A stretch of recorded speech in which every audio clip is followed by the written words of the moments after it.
मला एक हावरटपणा असतो की मलाही एक थोडंसं रोमॅन्टिक हिरो करायचं आहे.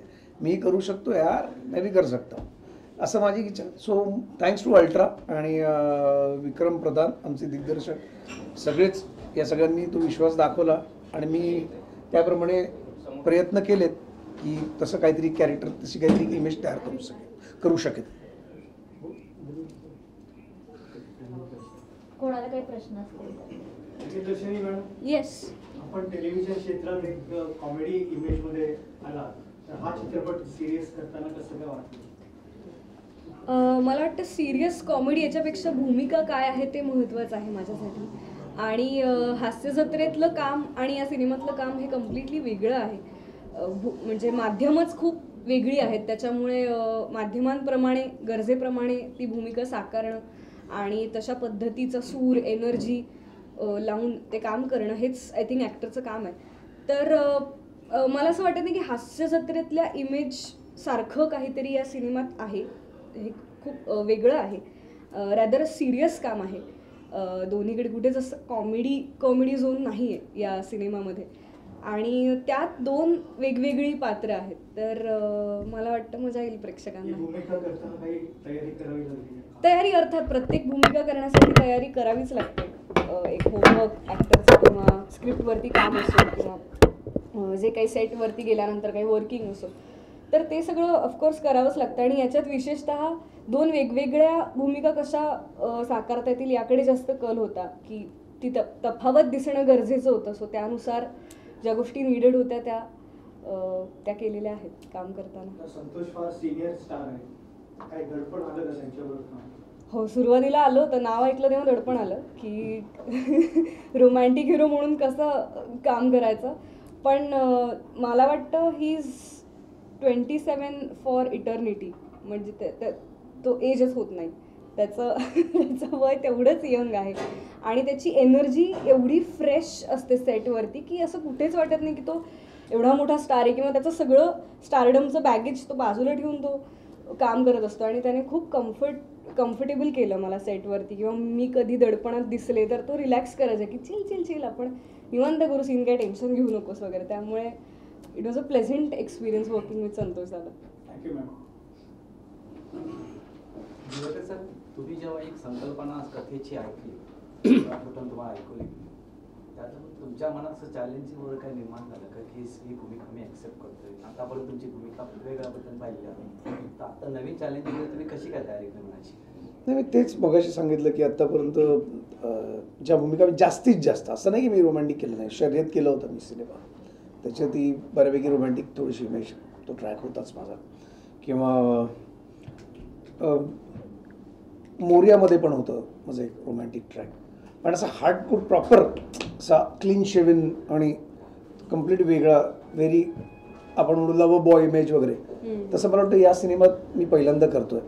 आणि चॅलेंज मला काही फार वाटलं नाही, कारण मला म्हणजे मी असं काही कमी लेखत नाही कोणाला चॅलेंज, कारण मी स्वतःला विचार करत नाही, कारण मला त्याच्याशिवाय दुसरं काही येत नाही ॲक्टिंगशिवाय. त्यामुळे माझ्यासाठी ते चॅलेंज कधीच नाही आहे. त्यामुळे मला वाटतं की मी फक्त त्याच्यावर जास्त मेहनत कशी करता येईल, काम कसं करता येईल आणि ते मला आवडलं आहे तर जर जी गोष्ट मला आवडली ती लोकांना कशी आवडेल, त्यांच्यापर्यंत मी कशी पोचवेल याचा मी जास्त प्रयत्न करत असतो. त्यामुळे मग त्या सगळ्या प्रयत्नात असताना मला माझ्या कामाचं कधीच टेन्शन येत नाही. पुन्हा एकदा की मला दुसरं काही येत नाही, त्यामुळे मला दुसरं काही टेन्शन येत नाही हे काम करताना.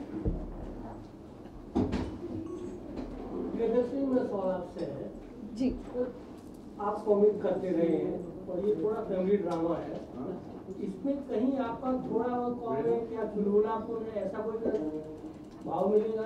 ये अलग अलग पैरामीटर की पिक्चर है, पूरा फैमिली ड्रामा है, लेकिन आपका जो है, जो आपने किया है, इसमें कहीं देखने को मिलेगा?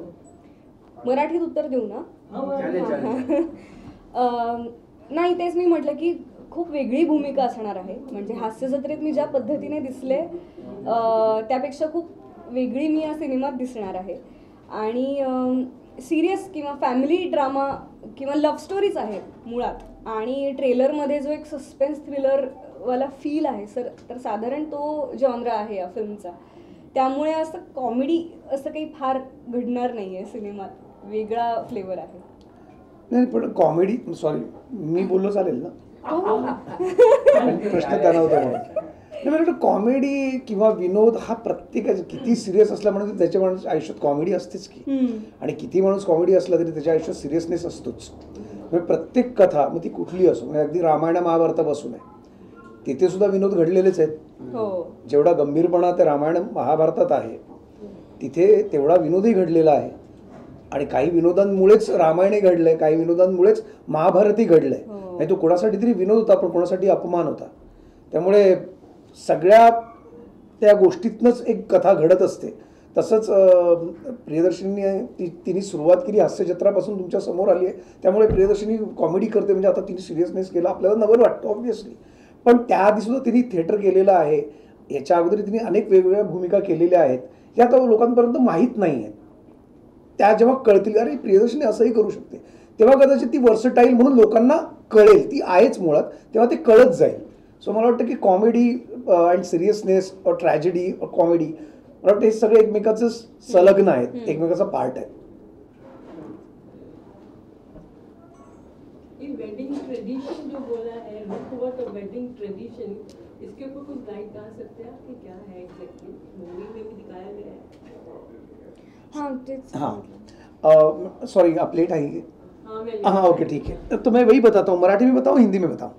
आप किस में भी नहीं आप किस में समझेंगे क्योंकि मुझे आपको बताना है. हिंदी में बताइए. हाँ तो आप समझ पाएंगी तो ठीक है. मैं आपको हिंदी में समझ जाता हूँ क्योंकि आप ताकि आसानी से समझ जाए.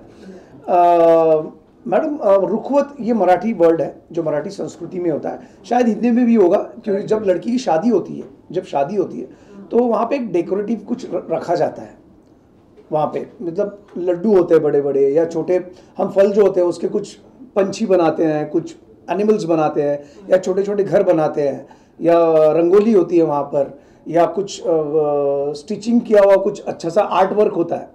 तो वो जो सब चीज़ें होती हैं वहाँ पर वो मतलब वो बताती है कि जो लड़की है उसमें कितने गुण अच्छे हैं, वो क्या क्या सीखी है अपने घर से. उसका वो एक बायोटा होता है कि वो लड़की अच्छा खाना बनाना भी जानती है, वो अच्छा कुछ आर्ट वर्क करना भी जानती है, वो बहुत कुछ अच्छी तरह से उसको सब, शी इज एक्सपर्ट इन दिस. वो बताते हैं उनके घर वाले और लड़की की तरफ से विजुअल्स नॉर्मल जो छोटे छोटे हम आर्ट वर्क बनाते हैं.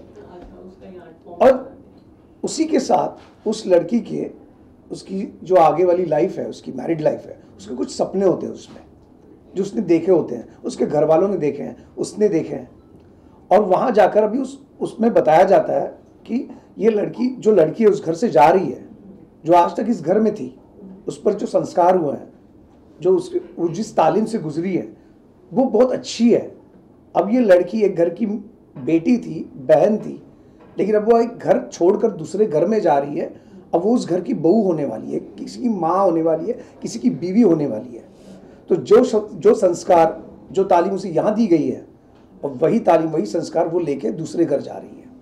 तो ये सिंबॉलिक है रुखवत. और रुखवत रिलेटेड है एक रिलेशनशिप से भी है, हस्बैंड वाइफ का रिलेशन, एक मैरिड लाइफ रिलेशन जो होता है उससे भी मायने रखता है ये रुखवत. सर एक क्वेश्चन है आपसे, ठीक है आपने जो भी सबको बोल ही दिया है, एक ऑडियंस के लिए एक मैसेज दे दीजिए आप दोनों कि फिल्म का क्या मैसेज है यंग जनरेशन के लिए सामाजिक, और ये कब किस तारीख रिलीज हो रही और आपको आना है. मैं सही बोलूँ इसमें ना कोई मैसेज नहीं है सर. ये कहानी है दो, एक लड़का एक लड़की जो अपना प्यार पाना चाहते हैं और अपना प्यार पाने के लिए किसी भी हद तक जा सकते हैं, और ऐसी हद तक जाते हैं कि वो भगवान को भी मानना पड़ता है.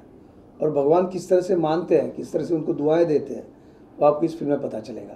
तो मैं ऐसा नहीं बोलूँ कि हम फिल्म में कोई मैसेज नहीं देती, लेकिन मैं फिल्म में हर चीज़ में, ऐसी क्यों नहीं कि फिल्में ही ज़रूरी है, हम कोई भी काम करते हैं हम कुछ तो कुछ मैसेज देते ही हैं. लेकिन कभी भी पता नहीं चलता कि हम मैसेज दे रहे हैं या नहीं दे रहे. शायद सामने वाला कुछ ले ले, उससे मैसेज ले ले. तो मैं मानता हूँ कि ये फिल्म जो रुखवत है ये सिर्फ एंटरटेनमेंट है, मनोरंजन है. अगर इसमें से अगर कोई मैसेज मिल रहा है यंग जनरेशन को तो बहुत अच्छी बात है हमारे लिए. आप क्या कहना चाहेंगे मराठी में? रुखवत हा सिनेमा 27 डिसेंबरला आपल्या भेटीला येतो आहे, जो एक फॅमिली एंटरटेनर आहे. खूप दिवसांनी लव्ह स्टोरी चा सिनेमा येतो आहे आणि विशेषतः आम्ही दोघं पहिल्यांदाच ऑनस्क्रीन एकत्र काम करणार आहोत, तर त्याबद्दल लोकांमधली उत्सुकताही आमच्यापर्यंत पोहोचली आहे. तर रुखवत हा सिनेमा बेसिकली तुम्ही तुमच्या गर्लफ्रेंडबरोबर, बॉयफ्रेंडबरोबर, एक्सबरोबर, फ्युचर पार्टनर्सबरोबर, नातेवाईकांबरोबर, फॅमिलीबरोबर, अनोळखी लोकांबरोबर, कोणाबरोबरही बघायला जाऊ शकता थिएटरमध्ये 27 डिसेंबरपासून.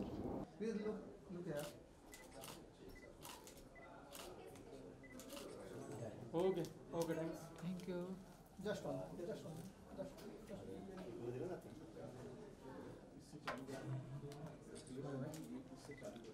थँक्यू.